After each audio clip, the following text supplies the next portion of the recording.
Orang-orang mengenalnya sebagai Pak Rawi. Pemilik percetakan terbesar di Kecamatan Widodaren, seorang pria tua dengan wajah keriput yang tidak pernah memperlihatkan senyuman. Bicaranya pelan, langkahnya lambat, dan matanya seolah menyimpan kabut. Tidak banyak yang tahu kapan tepatnya ia menjadi kaya, tapi satu hal yang disepakati semua warga. Dulu ia hanya tukang sablon biasa, yang tinggal di rumah reot pinggir jalan. Namun semuanya berubah drastis dalam waktu singkat. Tahun itu, langit Widodaren seperti menyimpan rahasia. Hujan sering turun tanpa alasan, petir menyambar di siang bolong, dan kabar-kabar aneh mulai terdengar dari mulut ke mulut. Seperti ketika Pak Rawi membeli tanah sawah milik almarhum Pak Giman yang katanya tidak bisa dijual karena angker. Tapi uang tunai segepok entah dari mana membuat keluarga Giman tak kuasa menolak. Transaksi berlangsung cepat. Bahkan sebelum ayam berkokok esok paginya, sawah itu sudah jadi milik Pak Rawi. Namun anehnya, ia tidak menggarap sawah itu sendiri. Ia hanya datang ke musola, berbicara pelan kepada beberapa jamaah seusai salat maghrib, menawarkan siapapun yang ingin menggarap sawah miliknya dengan syarat, semua hasil boleh diambil sendiri. Ia tidak akan menagih apa-apa. Tidak sebutir pun padi akan ia minta. Tentu saja tawaran itu menggoda. Di tengah krisis pupuk dan harga gabah yang tak menentu, siapa yang menolak sawah subur tanpa sewa? Apalagi Pak Rawi tidak hanya membeli satu, tapi sampai 3 petak sawah dalam setahun. Ketiganya ditawarkan dengan sistem yang sama, digarap gratis, hasil ambil semua. Awalnya hanya Pak Karnadi yang berani. Ia memang dikenal nekat. Ketika petani lain was-was, ia menyingsingkan lengan baju, membajak sendiri dengan sapi tua peninggalan mertuanya.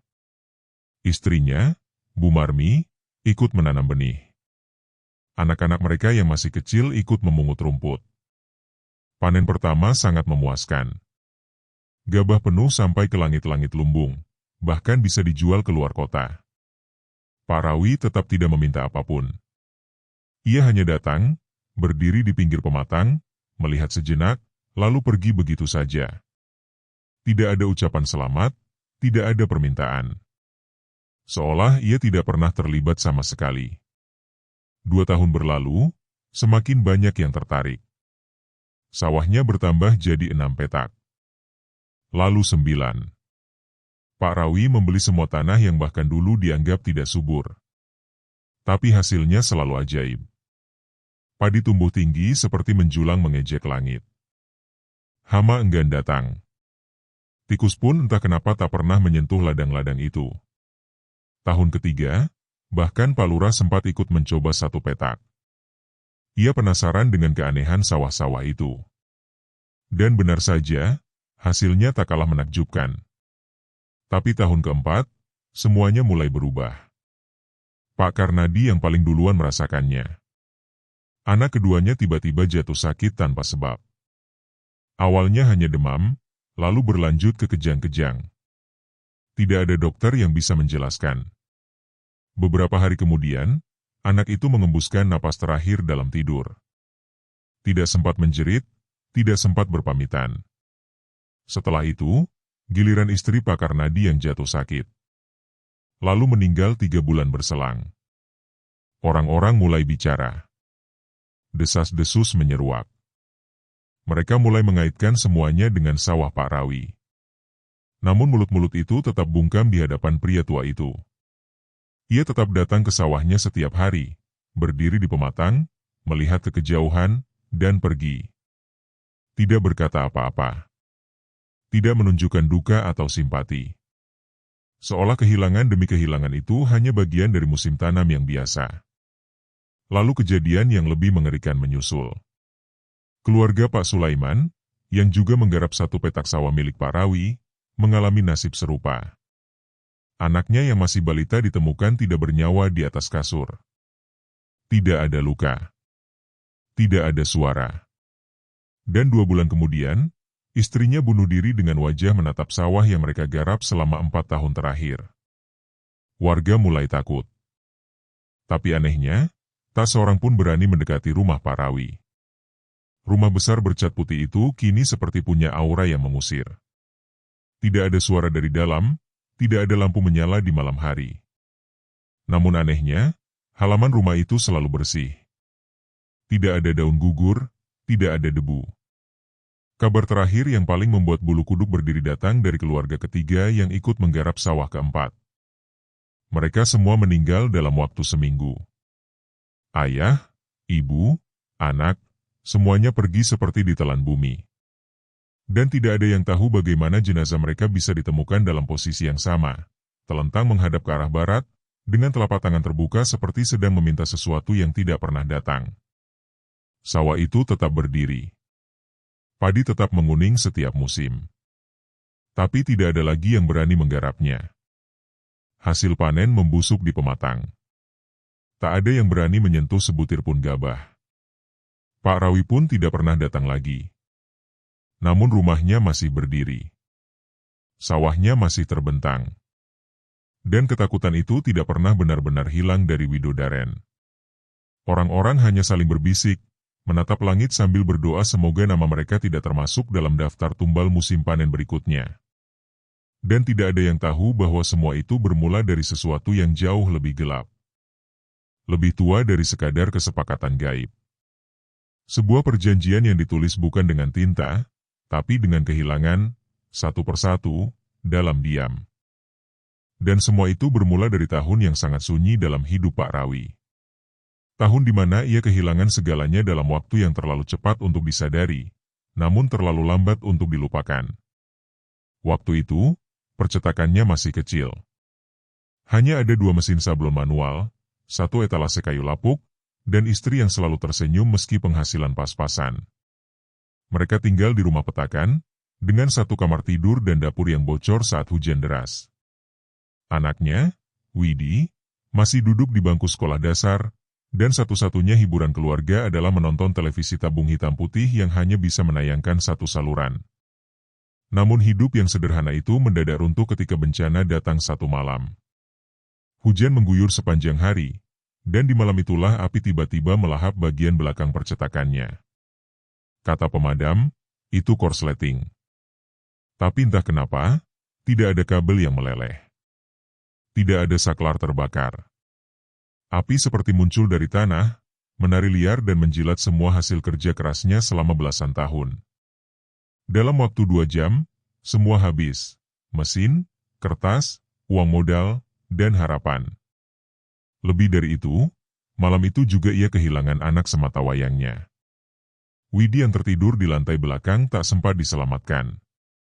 Tubuhnya ditemukan oleh petugas dalam pelukan ibunya yang histeris. Namun keesokan paginya, istrinya tidak berbicara lagi. Matanya kosong. Bibirnya kaku. Ia tidak menangis, tidak pula berteriak. Hanya duduk di teras, memeluk pakaian kecil yang sudah hangus separuh. Seminggu kemudian, istrinya menghilang. Tidak ada pesan. Tidak ada jejak. Seolah dibawa angin pergi dari dunia yang telah menelannya terlalu dalam. Orang-orang bilang mungkin ia bunuh diri, mungkin pula kabur karena tidak kuat menanggung duka. Tapi bagi Pak Rawi, itu lebih buruk dari kematian. Ketidakpastian adalah kematian yang tidak selesai. Dan di titik itulah ia mulai berjalan tanpa arah. Malam-malam dilalui dengan mematung di depan rumah terbakar. Siang dihabiskan di kuburan anaknya, menabur bunga yang ia pungut dari pinggir jalan. Ia tidak bicara pada siapapun. Tidak mencari pekerjaan. Tidak makan dengan benar. Tubuhnya menyusut, matanya merah, dan suaranya menghilang perlahan. Warga mulai iba. Tapi tak satu pun bisa mendekat. Aura di sekelilingnya berubah. Angin pun seakan enggan menyentuhnya. Lalu, pada malam ke-40 sejak kehilangan itu, ia menghilang. Rumah kosong. Kuburan sunyi. Bahkan kucing-kucing liar tak mau mendekat. Ia benar-benar lenyap. Dan saat ia kembali seminggu kemudian, tidak ada yang bisa mengenalinya. Pakaiannya bersih. Wajahnya tenang. Rambutnya tersisir rapi. Tapi ada sesuatu yang tidak bisa dijelaskan dari tatapannya. Tenang, tapi kosong. Lembut, tapi seperti menyimpan genangan hitam di dalamnya. Ia tidak menjelaskan apa-apa. Tidak bercerita apa yang ia alami selama hilang. Tapi beberapa hari setelahnya, percetakan barunya tiba-tiba dibuka di pinggir jalan besar, jauh dari bekas tempat lamanya terbakar. Bangunan besar dengan mesin-mesin baru, bahkan lebih lengkap dari percetakan lain sekecamatan Widodaren. Tidak ada yang tahu siapa investornya. Tidak ada yang tahu siapa pekerjanya. Bahkan pintu-pintu belakang gedung itu tidak pernah terbuka. Namun usaha itu berjalan sangat cepat. 3 bulan, sudah ramai pelanggan. 6 bulan, ia membeli mobil. 1 tahun, ia mulai membeli sawah. Tapi bukan untuk ditanami sendiri. Ia hanya membeli dan menawarkan siapa saja untuk menggarapnya tanpa meminta hasil. Itu yang membuat warga mulai bicara. Namun yang mereka tidak tahu adalah malam ketika perjanjian itu dibuat. Malam ke-38 setelah kehilangan anak dan istrinya, ketika Parawi duduk di atas tanah yang belum dibeli siapapun. Sebidang lahan sawah yang selalu becek meski musim kemarau. Ia duduk diam, menatap bulan purnama, dan bibirnya bergumam pelan. Gumaman yang bukan berasal dari doa, bukan pula mantra. Tapi dari sesuatu yang lama terlupakan manusia, bahasa yang hanya bisa dibaca oleh mereka yang pernah mati, lalu kembali. Langit malam itu tidak ada bintang. Dan angin yang berhembus bukanlah angin biasa. Ia dingin, tapi tidak menusuk. Ia membawa aroma tanah, tapi bukan dari bumi. Lalu di tengah sunyi itu, terdengarlah langkah kaki. Pelan, berat, dan bergema seolah datang dari bawah tanah. Sosok itu muncul. Tidak tinggi. Tidak juga pendek. Tidak hitam, tapi juga bukan putih. Ia berdiri di hadapan Parawi tanpa bersuara. Tanpa wajah. Dan ketika ia mengangkat tangannya, selembar kertas tua melayang dari udara dan jatuh di pangkuan Parawi. Tidak ada tulisan. Tapi Parawi tahu harus menandatangani di mana. Ia menggigit jarinya, dan menorehkan tanda di sudut bawah lembaran itu. Tidak dengan darah. Tapi dengan kehilangan.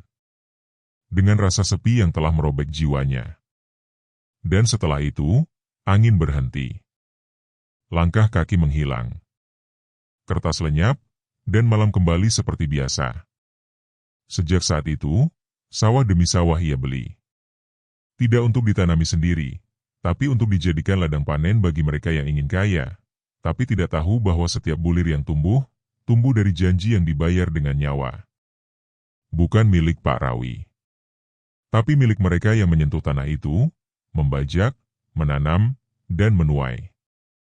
Dan ia hanya berdiri di tepi pematang. Menyaksikan. Diam. Tidak meminta apa-apa. Karena semua sudah tertulis. Dan panen itu bukan tentang beras. Tapi tentang apa yang siap dipanen setelah tahun keempat. 4 tahun. Itu bukan angka sembarangan. Tapi masa panen perjanjian. Masa ketika mereka yang menyentuh sawah itu harus membayar. Bukan kepada Pak Rawi. Tapi kepada entitas yang lebih tua dari manusia, lebih sunyi dari kematian. Dan Pak Rawi tahu, masa itu akan datang lagi. Satu persatu. Sesuai urutan. Sesuai kesepakatan. Sesuai hilangnya rasa takut dalam diri manusia. 4 tahun, keluarga Sumarto hidup lebih layak. Dulu mereka tinggal di rumah geribik yang tiap malam digigit dingin angin timur. Kini sudah berdinding bata. Anak bungsunya bisa lanjut sekolah ke kota. Istrinya membuka warung kecil. Tak ada gangguan. Tak ada kutukan. Sampai tiba pagi itu. Tanggalnya tidak dicatat siapapun, tapi para tetangga mengingatnya seperti ukiran tak terlihat di dalam kepala. Pagi itu cerah. Angin pelan. Tapi suasana terasa aneh. Seperti ada sesuatu yang ditarik dari langit. Udara terasa berat. Dan ayam-ayam tak berkokok. Istri Pak Sumarto ditemukan terduduk di dapur.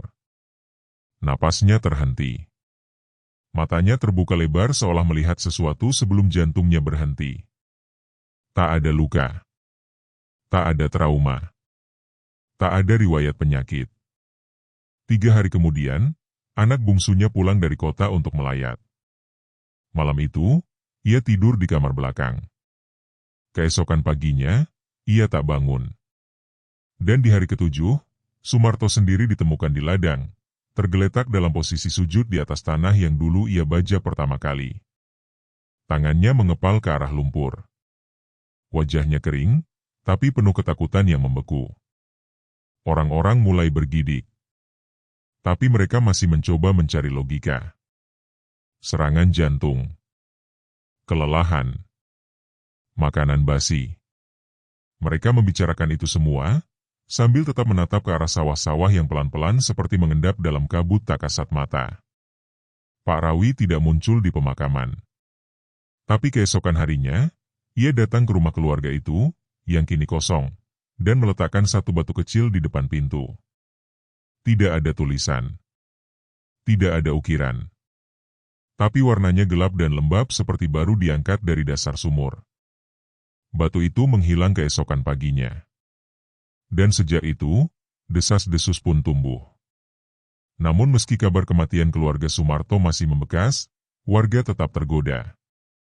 Selalu ada yang merasa itu hanya kebetulan. Atau mungkin justru melihat ada peluang tersembunyi. Sebab setelah kematian Sumarto, sawah itu kembali kosong, dan bisa digarap siapapun tanpa biaya. Dan benar saja, setahun kemudian, keluarga baru menempatinya. Keluarga Wastam, tetangga satu RT yang dulunya hanya tukang bangunan. Pak Wastam mengambil alih sawah itu tanpa ragu. Sumarto apa saja, katanya waktu itu. Manusia memang umurnya nggak ada yang tahu. Ia bekerja keras. 3 anaknya ikut ke ladang. Istrinya ikut mengurus hasil panen. Bahkan dalam waktu 2 tahun, keluarga itu bisa membangun rumah 2 lantai.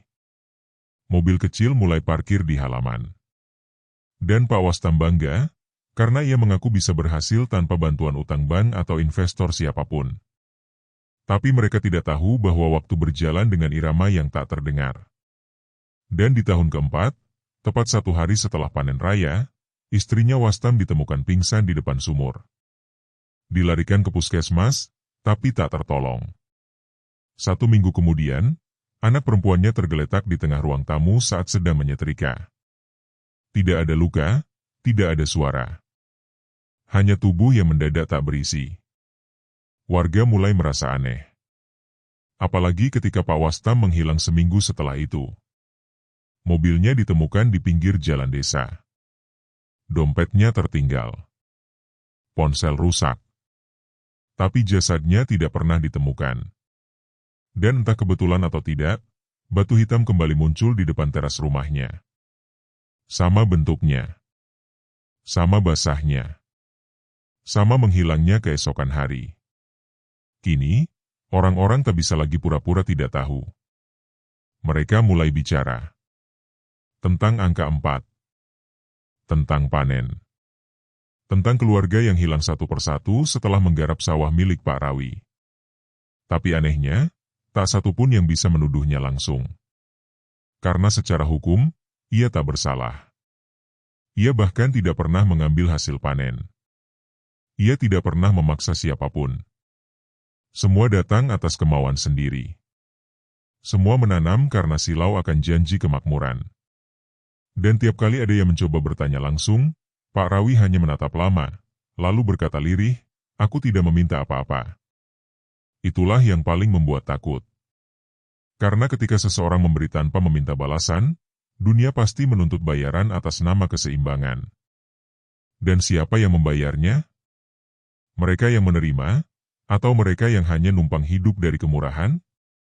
Dalam waktu 7 tahun, 3 keluarga lagi menjadi korban. Semua dengan pola yang sama. Semua dengan kematian yang pelan, nyaris tanpa jejak. Semua setelah tahun keempat sejak mulai menggarap sawah-sawah milik Pak Rawi. Namun keanehan tak berhenti di situ. Beberapa anak kecil mulai menggambar sesuatu di tanah.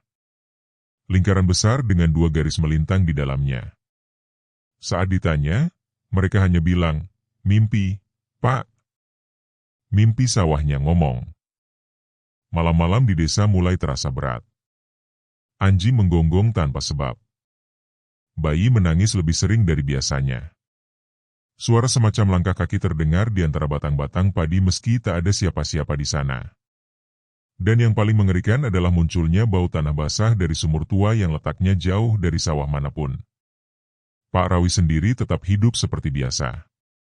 Percetakannya makin besar. Sawahnya makin banyak. Tapi ia makin jarang bicara. Bahkan makin jarang terlihat. Namun setiap kali ada keluarga yang panennya memasuki tahun keempat, ia akan mampir, berdiri sejenak di pematang, dan pergi tanpa suara. Dan setelah itu, batu hitam akan muncul. Di depan pintu. Di bawah jendela. Di dekat sumur. Tidak semua orang bisa melihatnya. Hanya mereka yang punya ikatan. Hanya mereka yang akan kehilangan.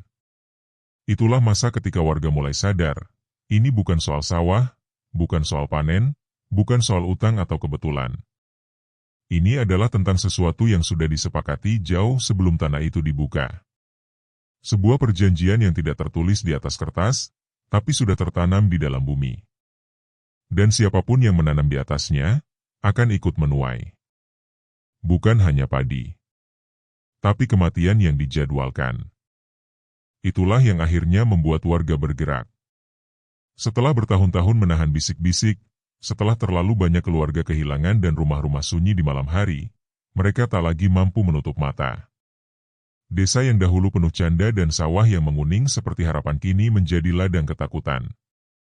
Tak ada yang berani memotong padi ketika panen keempat tiba. Tak ada yang mau menyentuh tanah milik Pak Rawi walau diberi cuma-cuma. Namun ketakutan bukanlah satu-satunya yang tumbuh di sana. Ada rasa penasaran, ada dorongan untuk menghentikan semua. Maka suatu malam, sekelompok warga berkumpul diam-diam di surau tua. Mereka datang tanpa suara, hanya isyarat mata dan langkah kaki perlahan. Di dalam ruangan sempit yang remang itu, mereka duduk bersila, menatap lantai tanah, dan mulai saling membisikkan satu nama, Rawi. Dia tidak pernah meminta hasil panen, kata Pak Latif, lelaki berumur 60 tahun yang anaknya meninggal tahun lalu setelah menggarap salah satu sawah kutukan itu. Dia tidak pernah menagih. Tapi setiap 4 tahun, ada yang mati. Selalu mati. Aku melihat batu hitam itu dengan mataku sendiri, timpal seorang ibu. Pagi-pagi sudah ada di depan teras. Seolah memberitahu, giliran siapa. Mereka sepakat, ini bukan lagi tahayul. Ini bukan cerita lama yang dibesar-besarkan. Ini nyata. Dan harus dihentikan sebelum makin banyak nyawa diambil tanah yang seharusnya menumbuhkan kehidupan. Malam itu, mereka menyusun rencana. Mereka akan mendatangi Pak Rawi. Memintanya menjelaskan. Memaksanya berhenti membeli sawah. Memintanya mencabut apapun yang ia tanam selain padi. Namun tak seorang pun berani melakukannya sendirian. Maka mereka datang beramai-ramai 2 hari kemudian, tepat saat Pak Rawi baru pulang dari percetakannya. Lelaki itu turun dari mobil hitamnya dengan pakaian rapi dan langkah tenang, tak tampak seperti orang yang punya puluhan ladang tersebar di desa dan puluhan kematian di belakangnya. Dia tak terkejut saat warga berdiri di depan rumahnya. Ia hanya menatap mereka satu persatu, dengan tatapan kosong yang membuat bulu kuduk berdiri. "Kalian datang untuk apa?" tanyanya pelan. Tak ada yang langsung menjawab. Hanya Pak Latif yang akhirnya melangkah maju, menggenggam kopiah di tangan gemetarnya. "Kami ingin tahu, kenapa mereka mati?" Pak Rawi menatapnya. Senyum tipis terbentuk di bibirnya. "Aku tidak pernah memaksa siapapun," ucapnya. "Aku tidak mengambil hasil panen mereka. Mereka sendiri yang datang. Mereka sendiri yang menerima. Tapi setiap 4 tahun, mereka mati," kata Pak Latif, suaranya naik sedikit. "Kenapa selalu di tahun keempat?" Pak Rawi menunduk sebentar. Kemudian ia membuka pintu rumahnya dan masuk tanpa berkata apa-apa. Warga saling pandang, bingung. Namun sebelum ada yang sempat berbicara, pintu rumah terbuka lagi. Pak Rawi muncul membawa sesuatu. Sebuah peti kayu kecil. Hitam, tua, dan tampak usang. Ia meletakkannya di atas kursi di beranda, lalu duduk di belakangnya. Lihatlah, katanya. Tak ada yang bergerak. Tapi seorang pemuda, mungkin karena rasa penasaran yang lebih besar dari rasa takut, maju dan membuka peti itu perlahan. Di dalamnya, bukan emas. Bukan uang. Tapi segenggam tanah basah yang harum. Harumnya menusuk. Harum kematian yang mengendap. Pak Rawi menatap mereka semua. Tanah ini bukan tanah biasa, katanya pelan. Tanah ini tumbuh dari janji. Janji apa? Seseorang bertanya. Janji yang kalian warisi, jawabnya. Sebelum kalian lahir. Sebelum desa ini punya nama. Sawah-sawah ini dulunya milik sesuatu yang lebih tua dari manusia.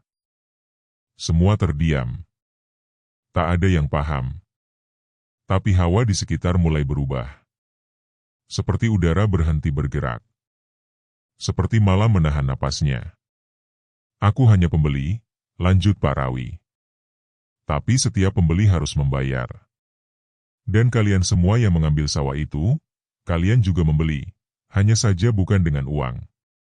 Kalian membayar dengan darah orang-orang terdekat. 4 tahun setelah panen pertama. Tanah ini menghitung waktu. Kami tidak tahu, seru seseorang. Tapi kalian tetap menanam, balas Pak Rawi, dingin. Kalian tetap memetik hasilnya.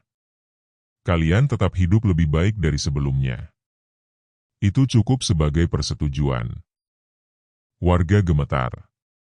Mereka mundur perlahan. Malam makin sunyi. Angin seolah tertahan di pucuk-pucuk bambu. Tak ada yang tahu harus melakukan apa.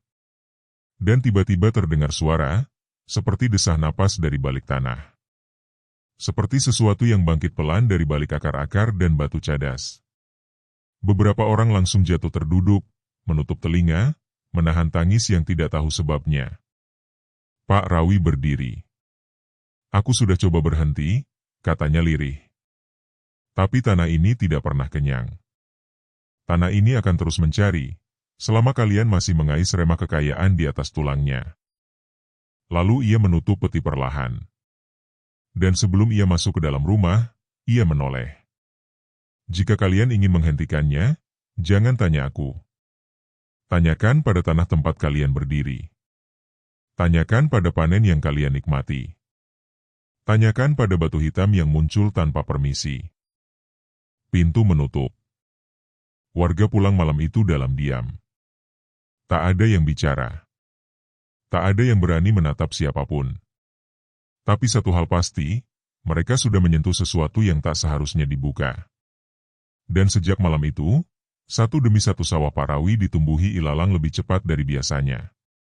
Seperti sesuatu di bawah tanah mulai bangkit dan mengendus-endus siapa yang akan menjadi korban berikutnya. Ilalang itu tumbuh tak seperti biasa. Bukan hanya cepat, tetapi rapat, menjalar liar menutup jalur-jalur air dan batang padi yang seharusnya menguning sempurna. Daun-daunnya bergerigi tajam dan setiap ujungnya menghitam seperti habis dibakar. Pagi harinya, warga menemukan seekor kambing mati tergolek di pematang. Lidahnya menjulur dan matanya membelalak menghadap langit. Dagingnya belum sempat membusuk, tapi aroma busuk sudah lebih dulu memenuhi udara.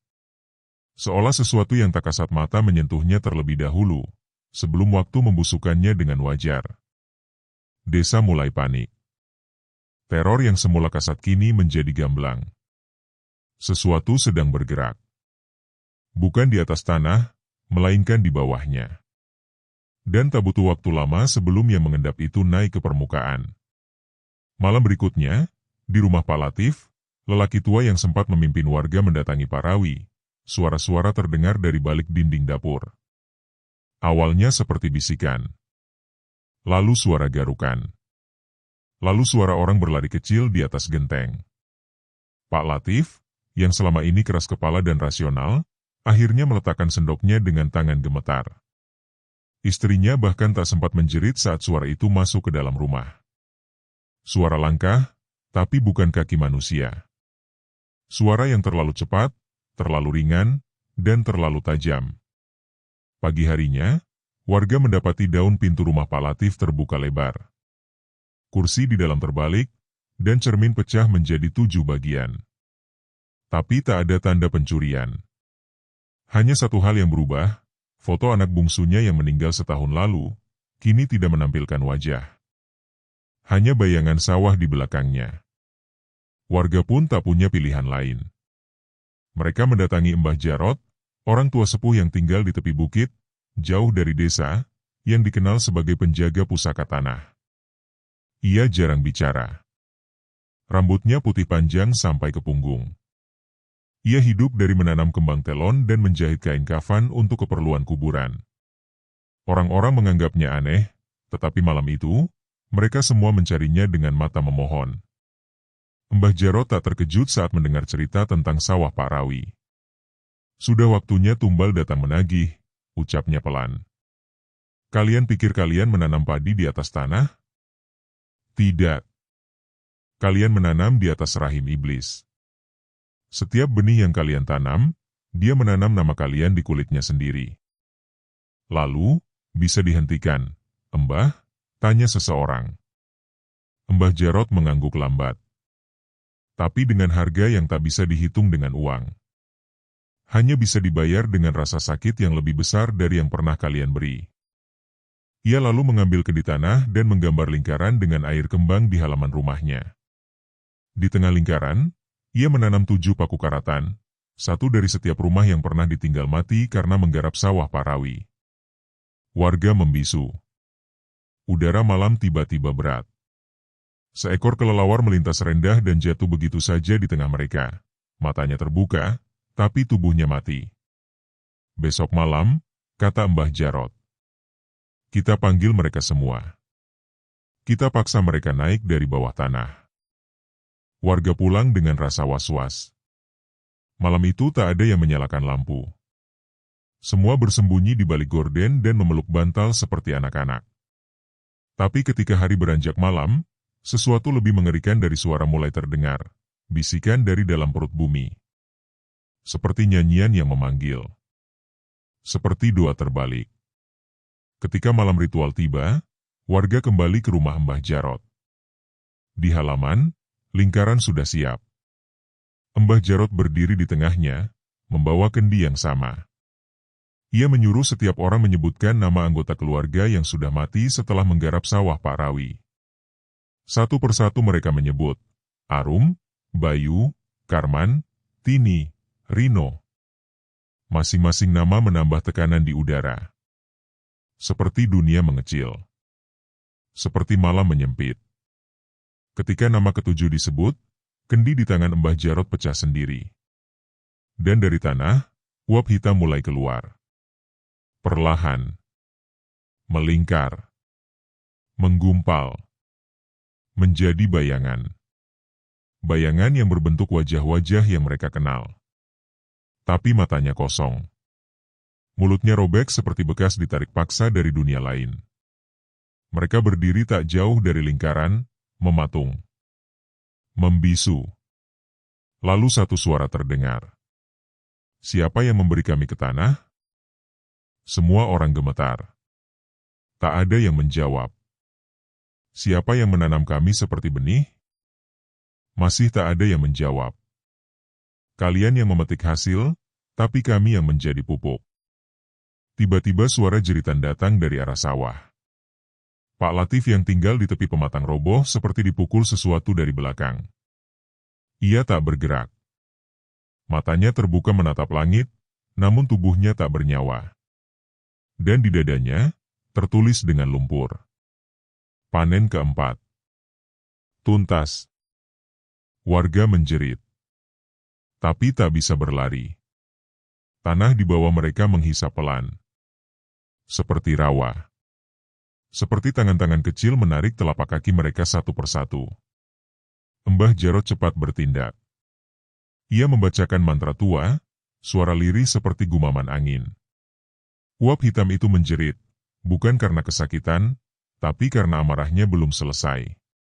Dengan suara gemetar, Mbah Jarot berteriak, "Kalian hanya bisa dihentikan oleh yang memulai. Hanya dia yang punya kontrak. Hanya dia yang bisa menebus." Dan sebelum semuanya meledak, uap hitam itu menghilang, seolah tersedot ke tanah. Semua yang hadir terhuyung. Tapi semua tahu, ini belum akhir. Malam itu, semua orang sepakat, satu-satunya cara untuk menghentikan semua adalah mendatangi Parawi lagi.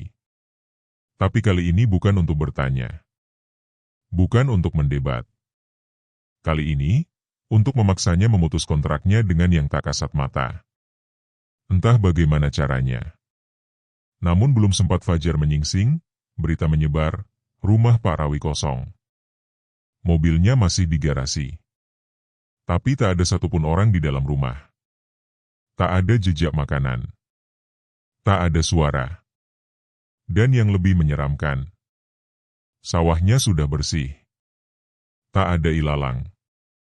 Tak ada padi.